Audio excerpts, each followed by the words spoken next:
looking and just thinking, oh, I woke up now, it's still there, it's not a dream. And I've just got to get on with it. It is what it is. I can't change it, and that's the way I've lived my life for a long time. Is just you're gonna make mistakes. You're gonna be involved in situations. It's just how you deal with it after and learn from it. And that's what I drove on, and that's what pushed me forward. I think I parked it literally the day after, and it just focused me and just pushed me to live out my dreams and to do something with my life and be positive with it and use it as a driving tool.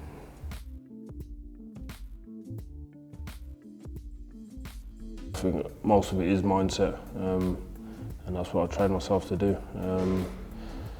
And I knew that's what it was going to take to push forward.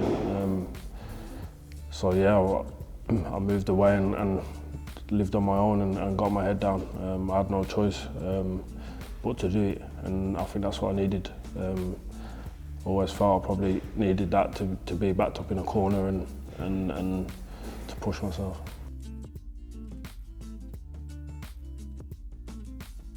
Yeah, look, if I'm being honest, it does get hard because you feel like, me personally, I got to a point where I've done everything that I've set out to do and more. I am living my dream. It's just about now finding that other level to go and push for, and that's what I've been doing. And that's what I want to do. There's always have to have hunger, and that's what I'm doing. Just to be hungry for more success, and hungry to be a better person as well.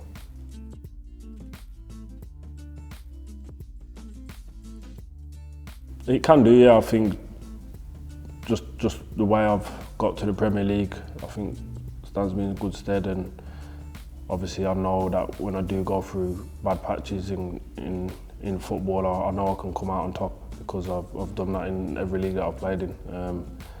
Gone through rough times and come out the other end of it. So it is just taking the rough with the smooth, really, and just to keep pushing. You can't give up. You can't keep your head down. You might be at some clubs and it don't work. You might be with a certain manager and it doesn't work, and it's just part and parcel of football, and every footballer is the same. So it is just about just keeping your head down, really, and just doing what you love.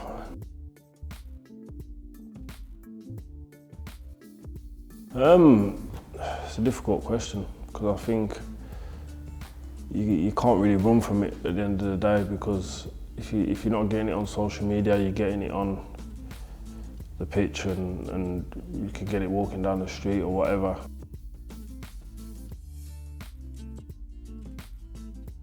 For some reason, I feel like it's mainly English media that are really on footballers' backs for some reason. I don't know what it is, but I think if you look at the other countries in the world and their footballers, they protect them and they look after them because they're them. They're one of them at the end of the day. And I think that's a problem that England have with the media. They're always looking for the bad news and never the good news. And I think until Sterling spoke out, that they've started to realise, because a lot of people got onto them about what they were posting. But look, at the end of the day, what they see on the football pitch, they'll take one little argument to call someone arrogant and this and that, and they don't know what they do off the pitch. But the way me personally, I'm not bothered. You can look at me and think of whatever you want about me. I know who I am when I go home. I know who I am with my family and my friends. And anyone that's met me will know what kind of person I am.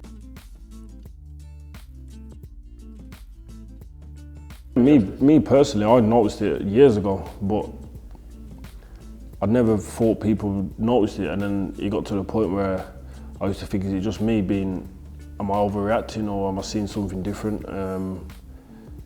Until he came out and really made it public to what's been going on. And I was just glad he actually did it, because I think he's been the one person that's had it bad for someone who's never actually publicly done anything wrong. He's never been in trouble with the police or anything like that for the media to get onto him like they did. There's obviously players out there that have been in trouble, done things, said things or whatever, where you can sort of understand the media not liking or always bringing up what got said. But with Raheem, he just always used to baffle me. But now look, he's the biggest star in England for me, and he's paved the way for a lot of people and for speaking out, and people like him can change things, and I think he has changed it for the better.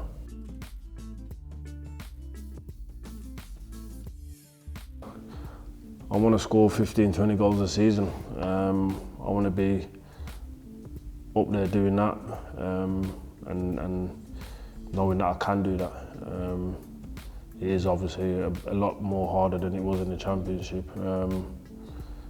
But yeah, I think that's my dream, but obviously I need to get a good run of games and gain the trust of the manager at the end of the day. I don't think my goals to start ratio is bad. I think it's nearly 1 in 2 in 2 seasons and maybe 1 in 3 in 1, but I know that I can score goals. I think regardless of everything else that are my weaknesses, I know I can score goals, and that's what I want to do. I want to hit the 15 to 20 goals a season and push on from there, and then who knows what can happen after that.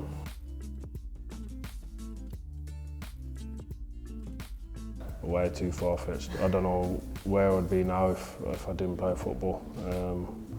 I honestly don't know. I presume I probably would have ended up in jail at some point.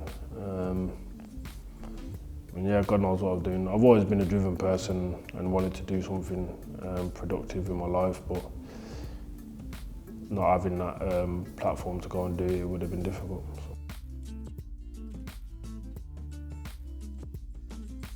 Massively. I think everything I read, everything I see now, I'm always questioning it and trying to see the bigger picture of it all. Like even the racism side, I do see a lot of it as people's ignorance and people's being a product of their environment, because I've been there myself. So I just think I've got an open mind on everything now. Like I said, I listen more now than I speak, and get facts before I try and voice my opinion. So yeah, I think that's why I just keep learning, because I've learned a lot more in the last year or 2 years than I have in my whole life, and I think I just see people differently now, and I'm just open-minded more and just enjoying listening and taking things in and looking at things from a different perspective.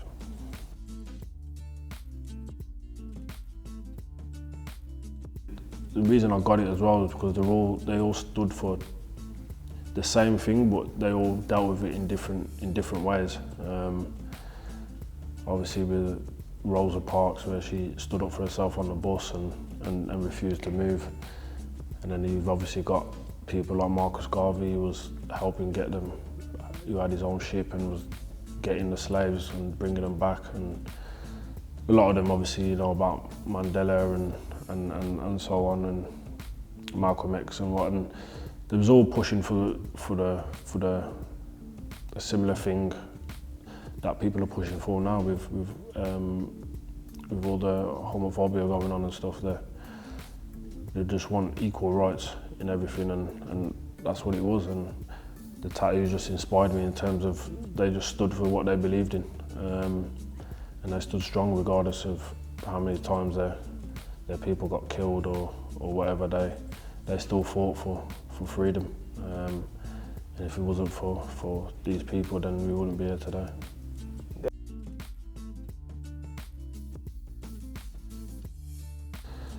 I think I lead in terms of maybe just giving a positive outlook to people. If anyone's going through something and whatnot, I feel like I'm good in terms of that, because I've been down and I've been close to depression and whatever, and been in bad situations where I feel like I can speak to people and I can lead in that way to help them with a way out. Obviously, you want a destination in your head, but at the same time, I think that destination keeps changing as you keep going through that journey. So I'd always put the journey first, because that is part and parcel of it. It's never just going to reach a destination with the click of your finger. So it's about enjoying that journey as well and taking it in your stride. And that's what I've always tried to do, just to not really look too far forward, but deal with what I have to do now to then put me in a better position to reach that destination.